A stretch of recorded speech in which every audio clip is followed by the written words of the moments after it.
Assalamualaikum warahmatullahi wabarakatuh. Welcome to my channel. Perkenalkan, nama saya Endang Susanti. Saya mahasiswi pendidikan guru sekolah dasar Universitas Muria Kudus. Di sini saya akan praktek menggunakan aplikasi 3 dimensi, yaitu Assembler. Pada aplikasi ini, saya mengusung tema tentang cara menyalurkan listrik sampai ke rumah-rumah penduduk. Selamat menyaksikan. Sebelum memulai mengedit, kita perlu mendownload aplikasinya terlebih dahulu. Saya mendownload melalui Google Play Store. Kemudian saya ketik di pencarian, saya ketik Assembler. Kemudian saya pilih yang berbentuk seperti lupa. Di sini saya telah mendownload. Kemudian saya langsung buka. Dan ini adalah tampilan awal dari Assembler. Tombol plus pada bagian kiri bawah, kemudian pilih Simple Project. Nah, di sini saya memberikan judul yaitu penyaluran energi listrik pada PLTA. Kemudian saya save, dan ini saya akan membuat permukaan datarnya dulu. Saya memilih permukaan datar seperti kolam. Nah, berbentuk abu-abu seperti ini.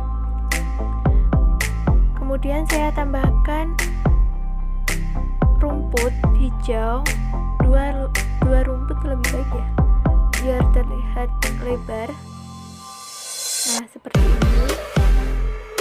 Kebetulan di sini tidak ada bendungan atau waduk, sehingga saya mendownloadnya melalui Google. Kemudian saya ambil melalui galeri dan saya taruh pada Assembler ini.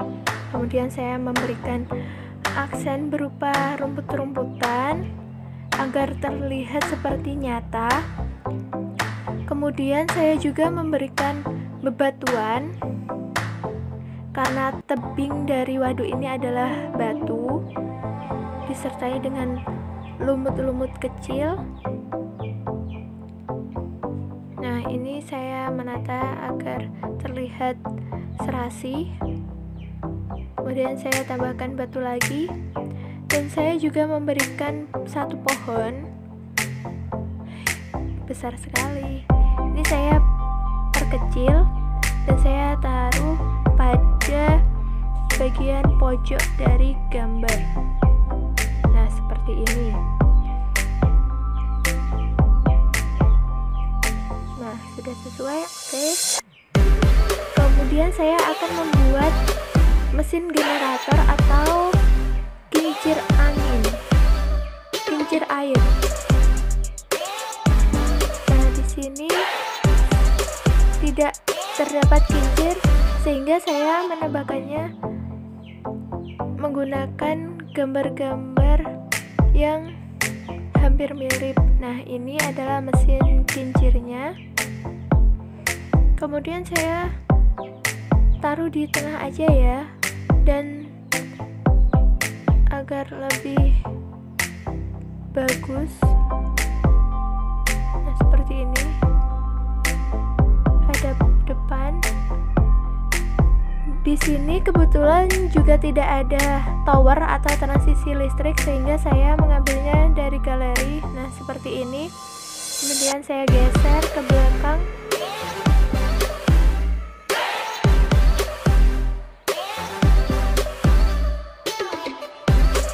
Seperti ini. Dan saya juga menambahkan aksen berupa rumah karena disalurkan ke rumah-rumah penduduk. Nah, seperti itu. Kebetulan di Assembler juga tidak ada kabel, sehingga saya menggunakan anak panah sebagai pengganti dari kabel ini. Anak panah di sini berfungsi sebagai kabel penghantar listrik dari tower ke rumah-rumah penduduk.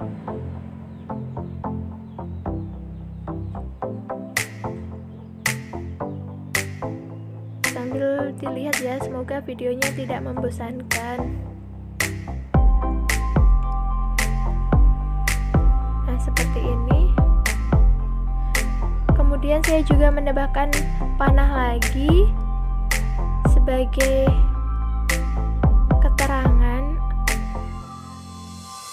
alur dari objek ini dan dapat lebih dimengerti jika adanya panah untuk melengkapi objek 3 dimensi ini. Saya rapikan jika ada keganjalan. Nah, di sini anak panah terlalu ke belakang sehingga saya geser dan saya kecilkan. Kemudian saya rapikan objek-objek yang lain. Nah, kemudian saya simpan dulu agar tidak hilang. Nah, kemudian saya juga memberikan keterangan-keterangan di setiap gambar pada objek ini. Sambil melihat tutorialnya, saya akan menjelaskan bagaimana proses cara kerja dari PLTA ini. Di sini ada waduk atau bendungan yang mana berfungsi sebagai sumber utama dari energi listrik. Kemudian dari waduk ini terdapat perubahan energi, yaitu dari energi potensial menjadi energi kinetik, kemudian diolah pada kincir air atau generator listrik. Kemudian terdapat perubahan juga yang mana perubahannya dari energi gerak menjadi energi listrik, kemudian disalurkan menggunakan mesin ke tower atau transisi listrik. Tower ini juga berfungsi sebagai tempat untuk menstabilkan tegangan listrik sehingga sesuai dengan kebutuhan yang dibutuhkan oleh rumah-rumah penduduk.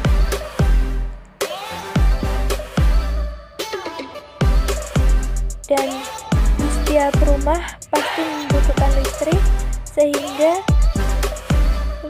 listrik dari pembangkit listrik tenaga air ini sangat bermanfaat untuk memenuhi kebutuhan sehari-hari di setiap penduduk dalam suatu wilayah atau suatu daerah atau suatu negara tertentu.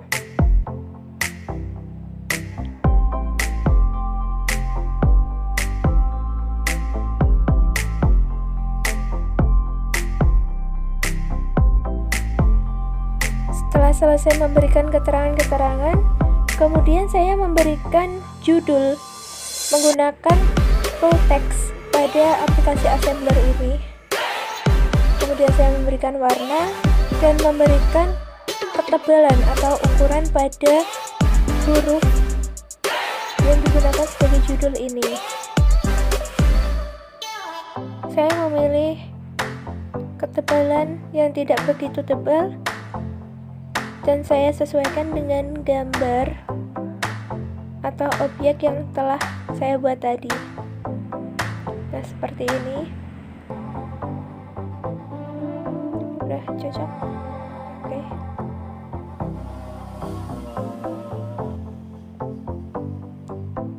Udah ya? Udah sah, oke. Kita lanjut ke percobaan. Nah, di sini saya akan mencoba untuk mengaplikasikan ke ruangan. Saya menggunakan view AR. Nah, ternyata dapat digunakan atau dapat di-scan ke ruangan melalui HP kita. Selain itu, saya juga menggunakan view 3D.